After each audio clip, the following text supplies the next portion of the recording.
స్పష్టంగా ప్రకటించలేదు. పోలవరం దగ్గర నుండి కూడా పోలవరం గురించి ఈ ప్రాంతాల వాళ్ళు అట్లాగే మా ప్రాంతంలో మేము కూడా చాలా ఆశపడుతున్నాం. ఎంతో కొంత నీరు కృష్ణా డెల్టాలో మిగిలితే ఆ నీరు రాయలసీమకు వాడుకుంటాం కదా అనుకుంటున్నాం. కానీ ఇందులో పారాడాక్స్ చెప్పాలి, వర్షంలో నడిచి ముద్దవుతారు. మా జిల్లాలో ఆకలి చుట్టూ కూడా వర్షం పడదు. అంటే పట్టిసీమ ఎంత అవసరమో బాబు గారు మీరు గుర్తు చేస్తున్నారు. పట్టిసీమతో నువ్వు నీళ్లు పంపిన తర్వాత ఆ లెక్క పక్కన అడగడం లేదు, పోలవరాన్ని పూర్తి చేయండి. దానికి ఆ రోజు జాతీయ ప్రాజెక్టుగా ప్రకటించే సంగతి గుర్తు చేస్తారు. మీకు మీరే దాని నిర్మాణ బాధ్యతలు తీసుకున్నారు. మీ తర్వాత వచ్చిన జగన్ రెడ్డి గారు దాన్ని మరింతగా పెంచి ఆయన నిర్మాణ బాధ్యత తీసుకున్నారు.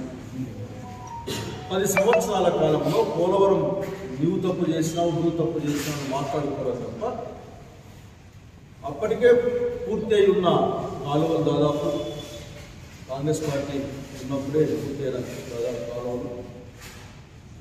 ఈరోజు కూడా మీరు రేట్లు పెంచి మాట్లాడడమే తప్ప అసలు అచ్చంగా ఎంత ఖర్చు అవుతుందో అంత డబ్బులు మేము ఇస్తున్నామని 10,000 కోట్లు 20,000 కోట్లు మీ లెక్క ప్రకారం 30,000 కోట్లు చేశారు. మీరు ఆ 18,000 కోట్లు రావతా ఉన్నారు. ఆ 18,000 కోట్లు పోలవరానికి ఈ విధంగా ఇస్తా ఉన్నాం. బాబు గారు బహుశా మీరు మాట్లాడుకుని ఉంటారు, 3 సంవత్సరాల్లో పూర్తి చేస్తా ఉంటారు మీరు. కనుక 18,000 కోట్లు లేదా 20,000 కోట్లు ఈ 3 సంవత్సరాలు ఏ విధంగా ఇస్తారో చెప్పి చూస్తే బాగుండేది. అట్లాగే మాట్లాడితే కారిడార్ల గురించి మాట్లాడి పాతవి ఈ industrial corridor, Chennai Bengaluru industrial corridor కానీ విశాఖపట్నం పెట్రో కారిడార్ సహా ఆ రోజున్న ఇండస్ట్రియల్ రోడ్స్ కానీ 12 సంవత్సరాలు 13 సంవత్సరాల కింద విషయం గుర్తు చేస్తా ఉన్నారు.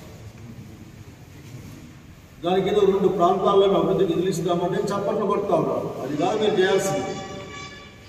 అచ్చంగా ఆ రోజున కేంద్ర ప్రభుత్వం ఏ విధంగా 2 ఇండస్ట్రియల్ కారిడార్స్ ఈ సముద్ర తీరంలో ఒకటి, బెంగళూరు నుంచి చెన్నై వరకు మరొకటి, ఈ రెండింటికి ఎన్ని వేల కోట్లు కేటాయించారో చెప్పించాల్సిన అవసరం ఉంది. ఎందుకంటే మీ ప్రభుత్వం, మీ ఆర్థిక మంత్రి, మీ ప్రధానమంత్రి ఏమీ లేదు కదా, ఏమీ లేకపోతే కదా అనే మాటలు మాట్లాడడానికి వీలేదు. విశాఖపట్నం రైల్వే జోన్ గురించి మాట్లాడకపోతే మీకు సంతోషంగా ఉన్నట్టుంది. విశాఖ స్టీల్ ఫ్యాక్టరీ మన ఎదురుగా చెప్పి మన కుమారస్వామి వచ్చి ప్రకటించిపోయారు. ఇదేం కాలేదు. పార్లమెంట్లో నిర్మలా సీతారామన్ గారు విశాఖ ఉక్కు ఫ్యాక్టరీ ఆంధ్ర ప్రజల యొక్క శ్రమ ఫలితం, అది త్యాగ ఫలితం, దాన్ని అట్లాగే కొనసాగిస్తూ ఉన్నాం. దానికి అవసరమైన ఐరన్ ఓర్ మైనింగ్ని, మైండ్స్ని అట్లాగే కావాల్సిన డబ్బుల్ని ఇస్తున్నామని చెప్తుంటే బాగుంది.